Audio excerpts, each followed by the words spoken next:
Section 1. You will hear a man renting an apartment over the phone. First, you have some time to look at questions 1 to 5.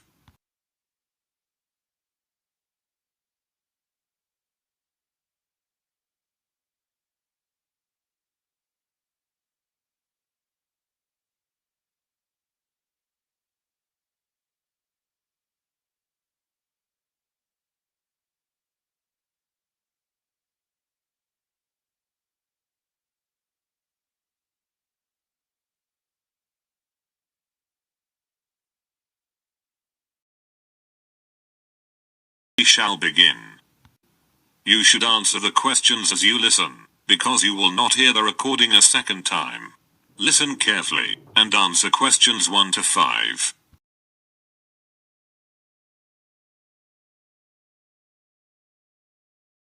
Hello, how can I help you? Hello, I want to rent an apartment. I saw your advertisement about 2-bedroom apartment on Bridge Street. Bridge Street 32, that's it? Exactly. But I have a couple of questions. Yes, I'm listening. Does rent include all the utilities? Such as gas, electricity, phone, etc. Yes, sure. You are only responsible to pay the rent. The lease includes cost for such utilities as gas, heat, water, electricity and phone. Great. And what about the internet? Unfortunately, the internet is not connected. But you shouldn't worry about that. If you wish, you can contact the local providers to set up the connection. Okay. And what kind of public transport is near the apartment? It is very close to public transport. Both underground and bus station are about 2 blocks away. Very good. I think I'll rent this apartment. Very nice. Could you tell me your full name, please? Yes. It's John Hooper. Hooper is spelled with double O. H-double-O. Then P-E-R. Thank you, John. I'm Mary Dixon, and I'll be your apartment manager. Thank you.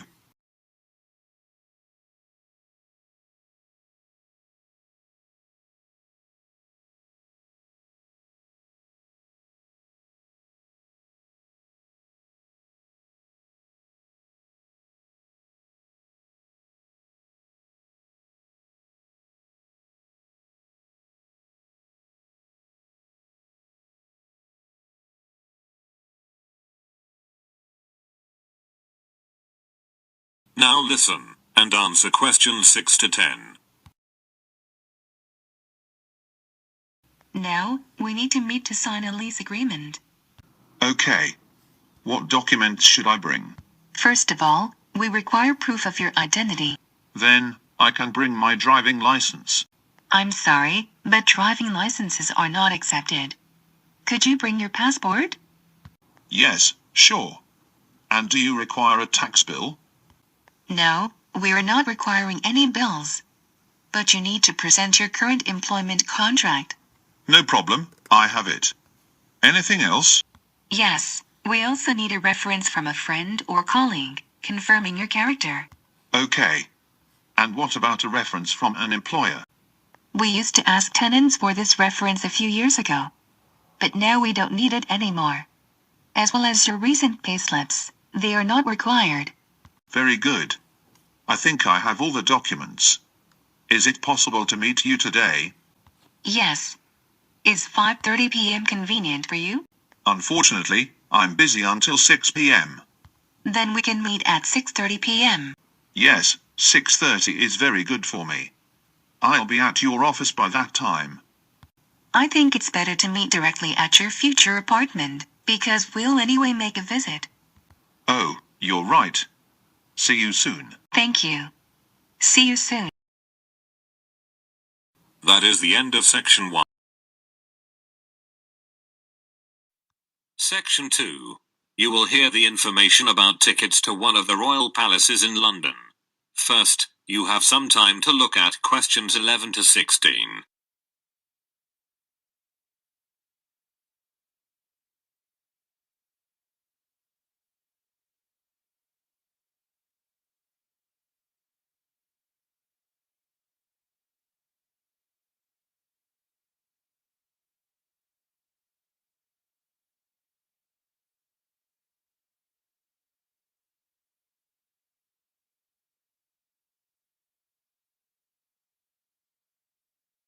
As you listen to the first part of the talk, answer questions 11 to 16. Thank you for deciding to visit historic royal palaces of the United Kingdom. Every year dozens of tourists choose to visit the Tower of London, and we have a variety of tickets to suit your own interests. If you wish to make a single visit, you can buy a single-day ticket. This ticket enables you to visit only the Tower of London. The adult ticket's cost is £24. Children between the ages of 5 and 15 pay £18, and children under 5 can visit the tower for free. For full-time students, 16 years and over, and disabled visitors we offer a reduced tariff. If you have a reduced tariff, you pay only £19. And if you're going to make a visit with your family, it's a good idea to get a family ticket. The family ticket enables you to visit the tower and one other royal palace during one day. It costs £55, and can be used by up to 2 adults and 3 children. For permanent visitors we offer an annual membership. The annual membership provides you unlimited entry to any 5 royal palaces, and costs £107 for both adults and children over 5 years.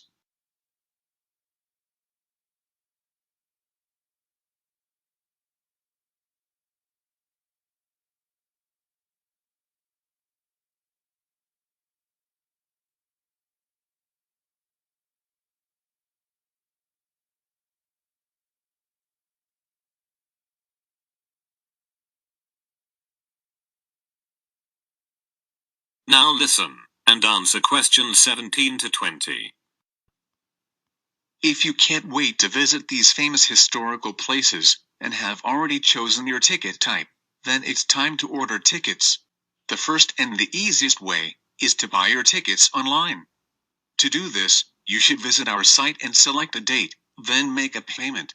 Make sure that after the payment is completed, you receive a confirmation email of your booking. The second way is to book your tickets by telephone. However, you have to pay an additional fee when ordering tickets over the phone. Plus, telephone bookings are not available during the weekends and holidays. So this option is not very convenient. And if you don't want to plan your visit in advance, there is a third option for you. You can simply purchase the tickets in person on the day of your visit. There are plenty of ticket kiosks near the Tower of London and other royal palaces. I hope that you'll enjoy your visit. That is the end of section 2. Section 3. You will hear 2 students discussing their new course. First, you have some time to look at questions 21 to 23.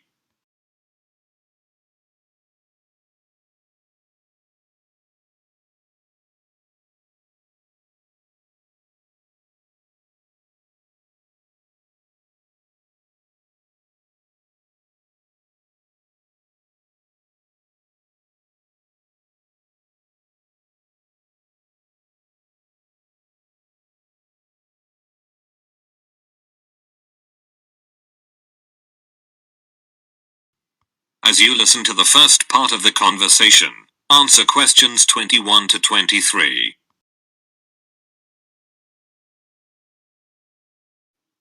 Hi, Kate. How did you like the first lecture? Hi, Julie. You mean that lecture about brand identity?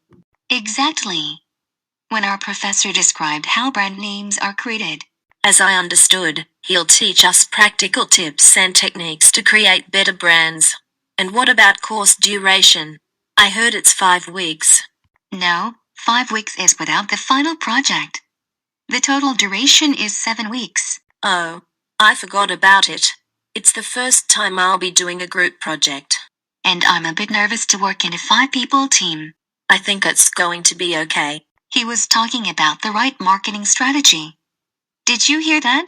Yes, that was the most exciting part of the presentation. The key thing is to grab people's attention. That's true.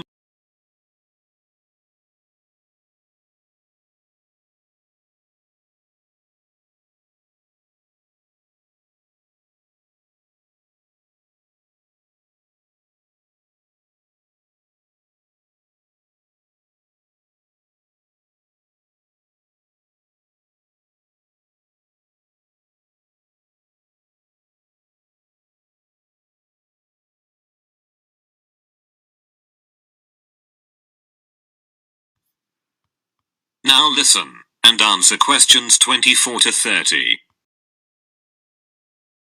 And how do you like the curriculum? I think it's nice.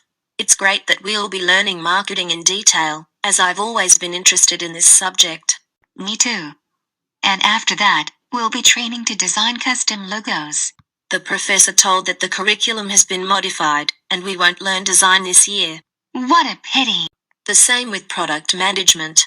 But you shouldn't worry, they just combined these two sections into a larger one called branding. Then it's good. Moreover, they've added something called e-commerce this year. It's a great alteration, and the course is kept up to date. Online trading is so popular now. And after that, we'll learn advertising. Yes, and also analytics. Really? Won't analytics be replaced with customer attraction? Yes, you're right. I forgot about that. I think that's all. The professor also teaches a course called Business Strategies. So, we may take his other course next year. Dear. And where is the next lecture? It's in the big classroom on the ground floor. Thanks. You're welcome. Don't forget to take your last week assignment. Okay. Goodbye. Bye. That is the end of section 3. Section 4. You will hear a lecture about the Great Wall of China. First, you have some time to look at questions 31 to 35.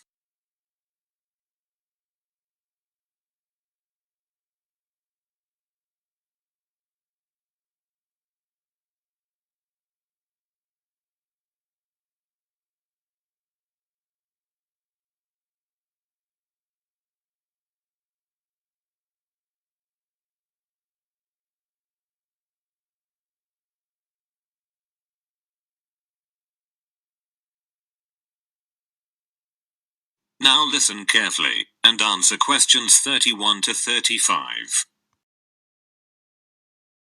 Perhaps the most recognizable symbol of China and its long and vivid history, the Great Wall of China is one of the most extensive construction projects ever completed.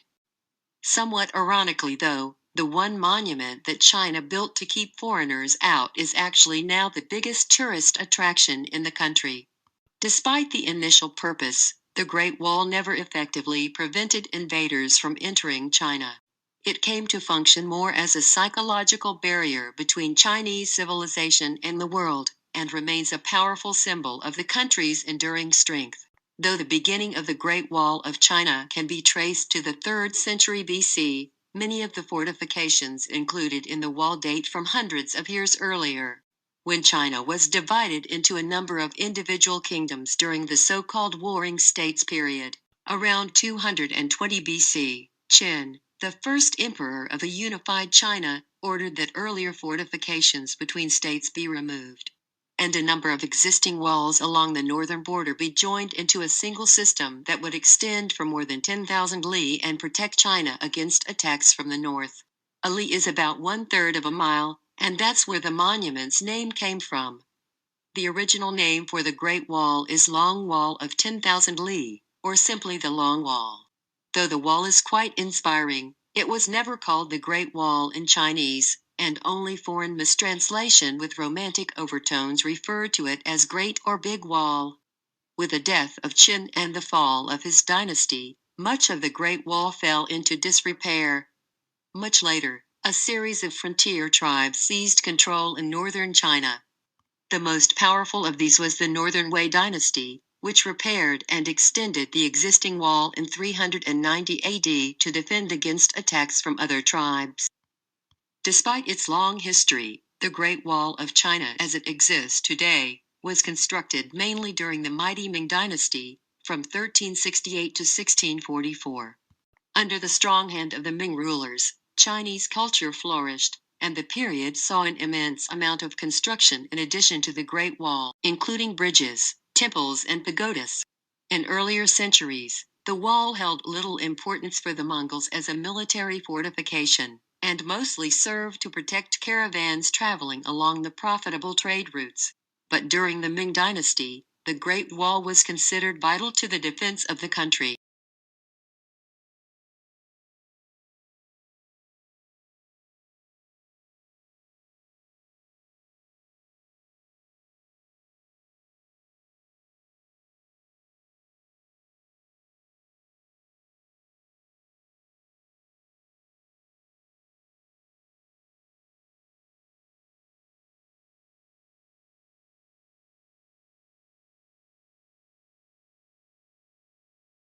Now listen carefully, and answer questions 36 to 40. Before the use of bricks, the Great Wall was mainly built from stones, wood, and rammed earth. However, during the Ming Dynasty, bricks were heavily used in many areas of the wall. The size and weight of the bricks made them easier to work with than earth and stone, so construction quickened. Additionally, bricks could bear more weight and endure better than earth and wood. But many western sections of the wall are constructed from mud, and thus are more susceptible to erosion. That's why in many locations the Great Wall is in disrepair. A report by the State Administration of Cultural Heritage states that almost a fifth of the wall has totally vanished. In places, the height of the wall has been reduced from more than 5 meters to less than 2 meters. And more than 60 kilometers of the wall in Gansu province may disappear in the next 20 years, due to frequent sandstorms.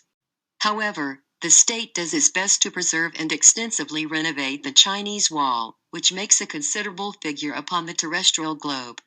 Due to its imposing sizes, the wall is often believed to be visible from the moon.